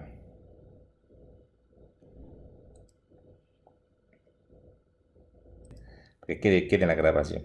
Ya, me decías vos que depende del tipo de falla. Ya, A ver otra vez, ¿por qué? El tipo de falla que se da en diferentes casos. Cuando hablamos de excedencia hablamos de una falla dúctil y cuando hablamos de rotura hablamos de una falla frágil. Ya. Pero ¿por qué en rotura, en falla frágil, le voy a llevar hasta este puntito, hasta el esfuerzo máximo? ¿No sería muy peligroso? No está presentando la pantalla. Ay, ahora sí.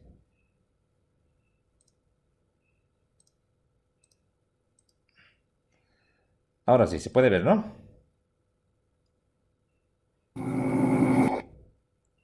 Ahora sí, ¿no? Sí, ahora sí. Ya. Mira, no es tan consistente lo que tú me estás diciendo ahorita. ¿Por qué motivo? Si solo nos fijamos en el tipo de falla y en el material, si te das cuenta, pensar y decir, voy a hacer con este valor de FU lo que sería una falla frágil y voy a hacer con este valor que está aquí, FY, una falla dúctil, no sería tan consistente en el entendido de que obviamente con un valor de FY, si lo utilizaré también para la rotura, tendría un valor, una sección transversal más grande, estaría yendo por el lado de la seguridad. Pero al usar FU para la rotura estoy encontrando una sección más pequeñita, más económica, pero más tendiente a una falla. Entonces la explicación es la siguiente, que el nivel de seguridad no lo da tanto FU y FY, el nivel de seguridad, vuelvo y repito, lo da el coeficiente de confiabilidad beta, para el cual se ha calibrado el factor de minoración en 0,90 en excedencia, y para lo que sería rotura, por lo que habíamos visto, este factor de confiabilidad de 4.5, que tiene una probabilidad muy pequeñita, calibra a un factor phi de 0,75. Entonces, ahí está, digamos, el factor de seguridad, si quieres, en términos así de confiabilidad. Pero en la explicación más coherente y que no tienen que olvidarse nunca ustedes, realmente deberíamos limitar UFI o UFU, todo está en función de las deformaciones. Entonces, si utilizo FY, yo tendré una deformación unitaria pequeñita, epsilon sub y. Si utilizo FU, tendrás una deformación unitaria mucho más grande, epsilon sub u. Así a escala es mucho más grande, epsilon sub u es mucho más, pero mucho más grande que epsilon sub y. Ya, y eso van a ver con los puntos que he recabado de los ensayos que han hecho ustedes el día anterior. Entonces, ¿qué quiero decir con esto? Hay que fijarse en el tipo de estructura, pues. Yo les decía, por ejemplo, este miembro está en tensión. Si le vamos a colocar una longitud aproximadamente, digamos, como de unos 5 metros, podría ser así, o un poquito más. Notar que el miembro en todo su tramo, en todo lo que estoy aquí hechurando, puede fallar a fluencia, a adherencia, ¿no? En ninguna parte que está acá es un área crítica, en ninguna parte. El área crítica recién está por aquí, está justamente al nivel de la conexión de aquí arriba o de aquí abajo. Voy a abstraer, digamos, la conexión de aquí abajo. Entonces podría tener lo siguiente. Podría decir, tengo una columna como esta, con un perfil en forma de I, ¿qué te parece? Así, y sacar una diagonal, con color blanco, una diagonal de esta manera, con un perfil cualquiera, digamos un angular, ¿ya? Para poder conectar esos dos elementos voy a usar una planchita, una plaquita para unir, una plaquita de unión. Aquí tendré pues los dos pernitos, los que me salga 3, 4. En términos de distancia, si esto eran 5 metros, yo aquí tengo no más, te podría decir de unos 15, 20 centímetros. Entonces eso marca la diferencia. Entonces aquí tendremos una longitud de centímetros, será pues 20 a 30 centímetros, será pues exageradamente comparando a los 5 metros que tenía acá, que esto es 500 centímetros. Entonces, todo está en función de la longitud. Si veo en términos de deformación unitaria, claro, son valores adimensionales, son chiquititos, ¿no ven? 0.012 contra 0.12 o 0.125. Pero si lo veo en términos de centímetros, al multiplicar esa deformación unitaria por este alargamiento, No se van a olvidar que epsilon es siempre delta L entre L, ¿no? Entonces yo puedo medir, decir, y delta L está muy vinculado a este epsilon multiplicado por la longitud original. Si yo puedo usar aquí epsilon sub y o epsilon sub u. Obviamente si yo uso el sub u, la deformación va a ser mucho más grande que si uso epsilon sub y, ¿verdad? Entonces en 5 metros no puedo permitir pues que mi elemento se deforme mucho, porque va a ser notorio, además va a afectar al resto. Si se deforma mucho los 5 metros, si se alarga mucho, si se vuelve por ejemplo 5,20, 5,30, ya la forma de esta estructura, esta distancia que está acá, esta distancia que está acá, que es definido, se va a afectar por este alargamiento, ¿verdad? Como también se va a afectar todas las partes que estén conectadas, ya sean los muros, ya sean los paneles, los vidrios. Entonces hay que limitar la deformación de los miembros porque su longitud es apreciable, mientras que la longitud de las conexiones por lo general hablamos de valores muy pequeñitos. Entonces por ese motivo que acá puedo yo llegar a epsilon sub u, pero en los tramos no puedo llegar a epsilon sub, tengo que llegar máximo a epsilon sub y. Es la explicación. Vale decir, el material como tal, yo podría aprovechar el material y llegar a epsilon sub u en todos los tipos de cálculos, inclusive para lo que sería el tramo, o sea, el miembro como tal, sin conexión. Pero me limita la deformación. Si uso FU para lo que sería el tramo, tendré deformaciones muy grandes que no van a ser admisibles y van a afectar a la estructura como tal, como también a la parte no estructural. Por ese motivo siempre para los miembros utilizamos FY, y ahí viene la excedencia del área de ruta en los miembros, y para las conexiones o áreas netas reducidas siempre para las conexiones utilizaremos FU. Ese es el motivo, no tanto el tipo de falla. El tipo de falla y su seguridad está calibrado con el coeficiente de confiabilidad que te da el factor phi. Entonces, usar uno u otro siempre está casado con el tema de la deformación. Yo les digo, en términos generales, todas las conexiones se lo lleva siempre al límite AFU, con escasas excepciones. Y todo lo que es miembro o tramo, manejaremos siempre el valor de FY, como bien.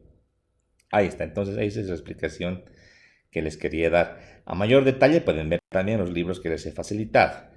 Ya la clase siguiente vamos a dedicarnos directamente a hacer aplicaciones prácticas, aplicando las dos ecuaciones y principios a diferentes tipos de estructuras. Vamos a, por ejemplo, modelar nuestra torrecita y vamos a sacar de ahí los valores, los elementos que están en tensión y vamos a calcular. Realmente vamos a ver si es que se da con un perfil angular, con un perfil tubular, con una planchita. Vamos a ver cómo se diseña, cómo se dimensiona, ¿ya? Entonces, toda esta clase del día de hoy, juntamente con el video, se los voy a subir más adelante. ¿Alguna pregunta de esta explicación que acabo de dar acerca de FU y FY? ¿O quedó claro? ¿Se entiende? Sí, se entiende. La parte más importante, la parte conceptual. Lo otro es cálculo, entonces hay que venirse ya listos para calcular. ¿Ya? Entonces nos vemos la clase del día miércoles. Muchísimas gracias. Hasta luego.